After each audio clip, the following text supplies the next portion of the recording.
Prosseguindo na escatologia bíblica 3, capítulo 10, também chamado Juízo dos bodes e das ovelhas. Bom, então vamos ver como que Jesus descreve esse juízo final em Mateus capítulo 25, onde ele o chama de juízo dos bodes e das ovelhas.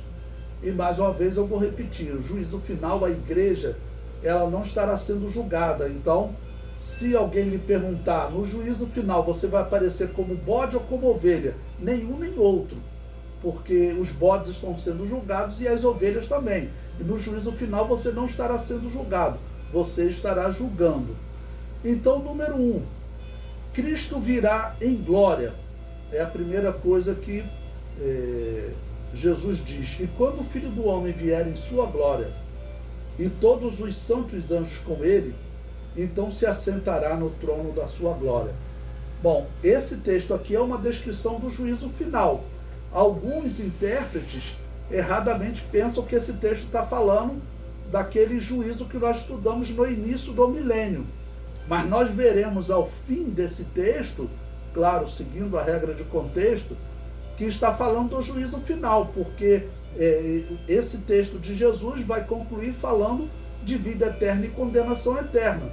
E o juízo no início do milênio, ele não fala de condenação eterna e vida eterna. Ele fala de submissão ao Rei Jesus e a Israel durante o milênio. O número 2 diz todos os santos anjos com ele, ou seja, nessa batalha de Gog e Magog, os anjos se manifestam com Jesus para dar fim a essa rebelião de Gog e Magog. E eles, número 3, se assentará no trono da sua glória. Né? Ou seja, Jesus aqui chama o trono, que é chamado em outro momento de trono branco, ok? Ele chama de trono da sua glória. Bom, no item 4 diz: todas as nações serão reunidas diante dele, de Mateus 25, versículo 32. Vou ler esse texto que ele nos diz: e todas as nações serão reunidas diante dele, e apartará uns dos outros como o pastor aparta dos bodes as ovelhas. Vamos falar aqui dessa questão das nações. Bom, se está falando de juízo final, literalmente não existe mais a divisão de nações, ok? Mas isso existia antes. Então as nações, elas eram um símbolo de adoração à divindade. Cada nação tinha a sua divindade, ok? A Babilônia tinha a sua divindade, Roma tinha a sua divindade. Tudo bem que existia, nós observamos uma certa semelhança, um herdando divindades de outra, né? Como a Roma herdando da Grécia, e parece que todos herdaram a divindade lá da Babilônia, criada por Nimrod e Semíramis. Mas quando está falando aqui de todas as nações, está falando não da divisão no juízo final. Na eternidade não existe mais essa divisão. Então, o número 5 também, esse versículo 32, disse que ele apartará um dos outros, como o pastor aparta os bodes das ovelhas. Bom, o bode, ele nem sempre é um animal ruim na simbologia bíblica. O principal sacrifício em Israel, o sacrifício do dia da expiação, participava dele 2 bodes, né? Um bode que morria no altar dos holocaustos para expiação do pecado, e um bode que era solto, né? Então, o bode, ele não era um animal ruim para o sacrifício, ok? Nem sempre o bode é uma simbologia ruim. Bom, a partir desse texto aqui, hoje, claro, ninguém quer ser bode, né? Tá bom? E o bode, então, nesse texto, ele simboliza os ímpios, ok? E as ovelhas representam os justos. Então, Jesus vai separar os ímpios, bodes, dos justos, ovelhas. Lembrando que os bodes são os ímpios de todos os tempos e as ovelhas são os justos do milênio. Número 6, porá as ovelhas à sua direita Em Mateus 25, no versículo 33, diz: e porás ovelhas à sua direita, mas os bodes à esquerda. E eu comento aí, essas ovelhas são os salvos do milênio. Os antigos eles já usavam o termo direita para representar o que é certo e o termo esquerda para representar o que é errado. Tem aquele quadro de Michelangelo, Deus tocando na mão de um homem. Então, se você observar no quadro, Deus estende a mão direita e o homem estende a mão esquerda. Por quê? Porque o homem está representando o errado e Deus está representando o certo. Tá ok? Então, por isso, direita e esquerda. E esse texto segue esse pensamento antigo. O número 7, porá os bodes à esquerda. Esses bodes são os ímpios de todos os tempos. Bom, prosseguindo no versículo 34, ele dará o reino aos justos. Então vamos ver esse texto de Mateus 25, a partir do versículo 34, que nos diz: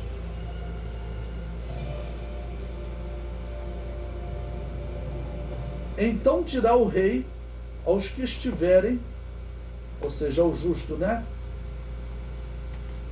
Então dirá o rei aos que estiverem à sua direita: vinde benditos de meu Pai, possuí por herança o reino que vos está preparado desde a fundação do mundo. Porque tive fome e deste-me de comer, tive sede e deste-me de beber, era estrangeiro e hospedaste-me. Ou seja, esse reino está preparado desde a fundação do mundo, que existe um plano divino. Quando o querubim ungido pecou e se tornou Satanás, e Deus criou o homem, Deus já sabia de todas as coisas, sabia que os homens pecariam. Ele não determinou que Adão e Eva pecassem, como diz aquele herege chamado Calvino, mas ele sabia que eles pecariam. Então Deus também, ele já preparou um reino, preparou um caminho de salvação para o homem. E ele, então, no versículo 35, ele fala das ações certas dos homens, Tá bom? Então, tive fome, deste-me de comer, tive sede, deste-me de beber, era estrangeiro e hospedaste-me. Versículo 36, estava nu e vestiste-me, adoeci e visitaste-me, estive na prisão e foste ver-me. Então é interessante que Jesus dá essa descrição, mas os justos, que são aqueles que viveram no milênio de forma correta, eles não entendem como eles fizeram esse bem para Jesus. Então no versículo 37, então os justos lhe responderão dizendo: Senhor, quando te vimos com fome e te demos de comer, ou com sede e te demos de beber?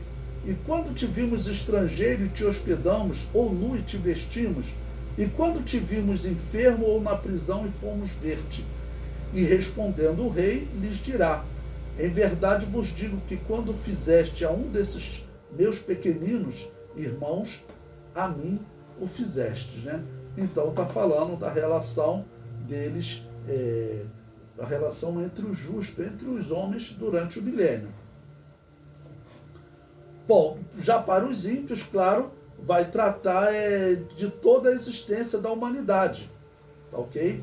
Então, a partir do versículo 41, ele dará o castigo aos ímpios, Mateus 25, 41 a 46, que diz: então dirá também aos que estiverem à sua esquerda: apartai-vos de mim, malditos, para o fogo eterno, preparados para o diabo e seus anjos. Porque tive fome e não me deste de comer, tive sede e não me destes de beber, sendo estrangeiro, não me recolhestes, estando nu, não me vestistes, e estando enfermo e na prisão, não me visitastes. Então eles também lhe responderão, dizendo: Senhor, quando te vimos com fome ou com sede, ou estrangeiro, ou nu, ou enfermo, ou na prisão e não te servirmos? Então lhes responderá dizendo: em verdade vos digo que quando a um destes pequeninos o não fizestes, não o fizeste a mim. E irão estes para o tormento eterno, mas os justos para a vida eterna. Então, essa conclusão final deixa claro que o juízo dos bodes e das ovelhas, ele se trata do juízo final, e não daquele juízo do início do milênio. Em alguns livros de escatologia, eles tratam esse juízo dos bodes e das ovelhas como ocorrendo antes do milênio. Aí não faz sentido. As pessoas antes do milênio, elas já foi determinado que elas irão para o inferno ou para o céu. Aí o que ocorre? Ou então não ficariam aqui no milênio, ou ficariam aqui no milênio, mas nunca terão oportunidade de salvação aqueles que já estaria determinado o tormento eterno, né? Ou seja, essa interpretação está errada.